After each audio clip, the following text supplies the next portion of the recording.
बागवान साथियों, farm fresh Apple में आपका स्वागत है। हिमाचल में अगर सेब बागवानी की बात की जाए तो सेब बागवानी अलग अलग तरीक़ों से की जाती है। इसमें केमिकल फार्मिंग या जिसको कन्वेंशनल फार्मिंग भी कहा जाता है, इसके साथ ऑर्गेनिक फार्मिंग और नेचुरल फार्मिंग, इन 3 तरीक़ों से सेब की बागवानी की जाती है। सेब के पौधों के लिए साल भर में अच्छे सेब उत्पादन के लिए लगभग 17 तरह के जो पोषक तत्व है उनकी ज़रूरत पड़ती है, जो कि मिट्टी के माध्यम से और स्प्रे के माध्यम से पौधे को दिए जाते हैं। तो यहाँ बात आती है कि ये सूक्ष्म पोषक तत्व पौधे को कब दिए जाने चाहिए और इससे मिलने वाले लाभ के बारे में जानना बेहद ज़रूरी है।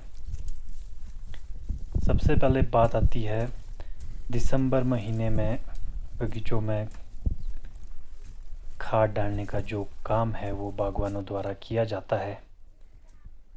कुछ बागवान जल्दबाजी में सभी खादें एक साथ डाल देते हैं। खाद डालने का एक निर्धारित समय है। अगर सही समय पर वो खाद पौधों को दी जाए तो उसका जो परिणाम है वो बेहतर देखने को मिलेगा, जबकि जो एक साथ डाली जाती है उससे सही तरह से लाभ नहीं मिल पाता है पौधों को। क्योंकि अगर बात की जाए तो दिसंबर के महीने में जो गोबर है, गोबर की खाद का इस्तेमाल हम दिसंबर के महीने में करते हैं। गोबर मिट्टी को उपजाऊ बनाता है, पौधे की उत्पादन क्षमता बढ़ती है, साथ ही पौधे का विकास सही ढंग से हो पाता है। इसके साथ हम सुपर फॉस्फेट खाद का इस्तेमाल करते हैं, जो कि जड़ों के विकास के लिए बेहतर मानी जाती है। यहाँ बागवानों को इस बात का ध्यान रखना चाहिए, सुपर फॉस्फेट खाद का इस्तेमाल 2 साल में एक बार करना है। यूँ तो ये कमी गोबर के माध्यम से भी पूरी की जा सकती है, पर इसके लिए लगभग 1 क्विंटल गोबर एक पौधे में डालना होगा, तभी इस कमी को पूरा किया जा सकता है। इसके साथ अब बात की जाए तो फरवरी के महीने में पोटाश का इस्तेमाल किया जाता है। पोटाश से मिलने वाले लाभ, पोटाश एक बेहद ज़रूरी माना जाता है, क्योंकि सबसे ज़्यादा सेब के उत्पादन के लिए पोटाश की ही ज़रूरत पड़ती है। पोटाश की अगर बात की जाए तो एक फलदार पौधे को पूरे साल भर में 1400 ग्राम की ज़रूरत पड़ती है। सेब का पौधा पोटाश को अपटेक करने में 40 से 45 दिन का समय लेता है, इसलिए बड ब्रेक से 40 से 45 दिन पहले पोटाश का इस्तेमाल करने की सलाह बागवानों को दी जाती है।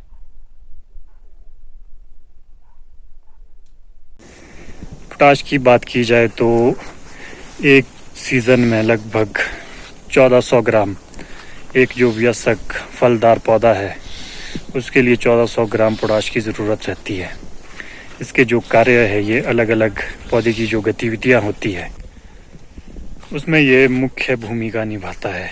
जैसे कि पौधों में कार्बोहाइड्रेट्स, प्रोटीन, शुगर का ये निर्माण करता है।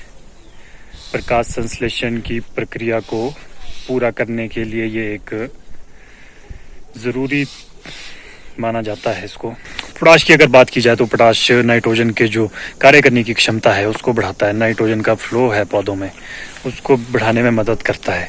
साथ के साथ पौधों को रोगों से लड़ने की क्षमता बढ़ाता है, यानी कि इम्यूनिटी बूस्टर की तरह भी ये काम करता है पौधों के लिए। इसके साथ ही फल को मजबूत बनाता है, फल में चमक आती है, फूल अच्छे निकलते हैं, बीमें मजबूत होते हैं, जड़ों में पानी का जो अवशोषण है वो काफ़ी अच्छे से हो पाता है, पाले से भी बचाता है, सूखे से बचाता है, यानी कि जो पौधे की स्ट्रेस टॉलरेंस है उसको बढ़ाने में मदद करता है। यानी कि सूखा झेलने की जो क्षमता है पौधों की या अधिक नमी है उसको बैलेंस करने में पोटाश हेल्पफुल है। पोटाश हर तरह की गतिविधियों को करने में सक्षम है। पौधे के लिए बेहद ज़रूरी है पोटाश का होना।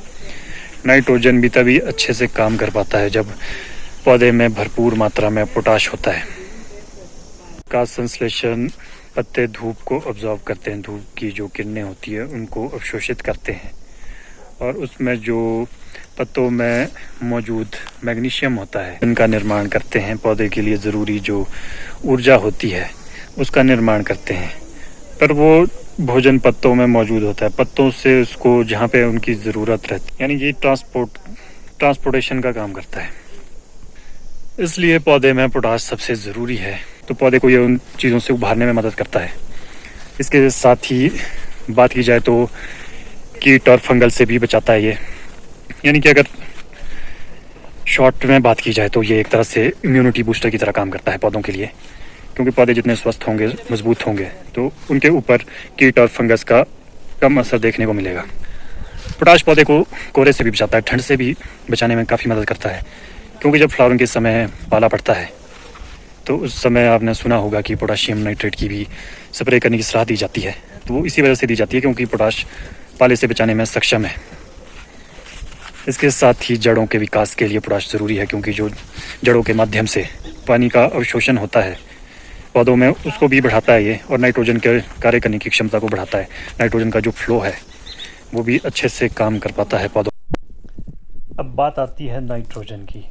नाइट्रोजन पौधे के संपूर्ण विकास के लिए, पौधों की अच्छी ग्रोथ के लिए, पौधों की अच्छी सेहत के लिए बेहद ज़रूरी माना जाता है। नाइट्रोजन की अगर मात्रा की बात की जाए तो एक फलदार पौधे के लिए साल भर में लगभग 700 ग्राम नाइट्रोजन की ज़रूरत रहती है। ये तो आप सभी जानते हैं कि नाइट्रोजन एक गैस है, तो ये इन्वायरमेंट से भी पौधों को मिलती है, क्योंकि जो हमारा इन्वायरमेंट है उसमें 78% तक नाइट्रोजन पाया जाता है। तो पौधे नाइट्रोजन को पर्यावरण से भी अवशोषित करते हैं। अब अगर नाइट्रोजन की बात की जाए तो नाइट्रोजन मार्च के महीने में पौधों को दिया जाता है। कैल्शियम नाइट्रेट से तो आप सभी परिचित है। बर्ड ब्रेकिंग से 15 से 20 दिन पहले कैल्शियम नाइट्रेट का इस्तेमाल करते हैं बागवान, क्योंकि पौधे को नाइट्रोजन के अवशोषण के लिए 15 से 20 दिन का ही समय लगता है। इसके बाद जो नाइट्रोजन है वो लीच आउट होना शुरू हो जाता है और बहकर दूसरी जगहों पर चले जाता है। इसलिए नाइट्रोजन अगर आप जल्दी डालेंगे तो इससे फ़ायदे की जगह नुकसान होगा, क्योंकि इसका लाभ पौधे को नहीं मिल पाएगा। तो इसीलिए कैल्शियम नाइट्रेट मार्च के महीने में फ्लावरिंग से 20 दिन पहले दिया जाता है।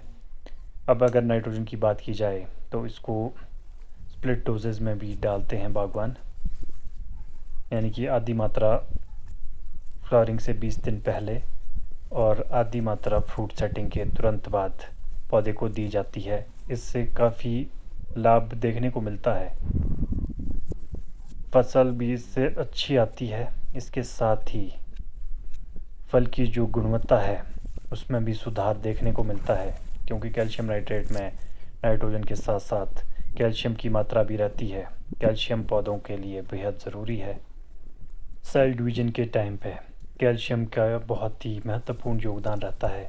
एक तो इससे सेल वॉल होती है जो वो मजबूत बनती है, फ्रूट की जो क्वालिटी है, फ्रूट की जो गुणवत्ता है उसमें भी सुधार देखने को मिलता है। बागवानों को खाद का इस्तेमाल बिल्कुल सही समय पे करना चाहिए और ज़रूरत के हिसाब से करना चाहिए। बागवानों को पहले मिट्टी की जांच करवानी ज़रूरी है, उसके बाद ही खाद का इस्तेमाल करें। ज़रूरत से अधिक खाद का इस्तेमाल ना करें, इससे मिट्टी की जो गुणवत्ता है, मिट्टी की उपजाऊ क्षमता ख़राब हो रही है। मिट्टी का जो पीएच है वो भी गिरता जा रहा है, इसीलिए लगातार सेब उत्पादन में कमी देखने को मिल रही है। इसके बाद बात की जाती है ऑर्गेनिक जो केंचुआ खाद है, वर्मी कंपोस्ट, उसका इस्तेमाल बागवानों को मार्च के अंत में करना चाहिए।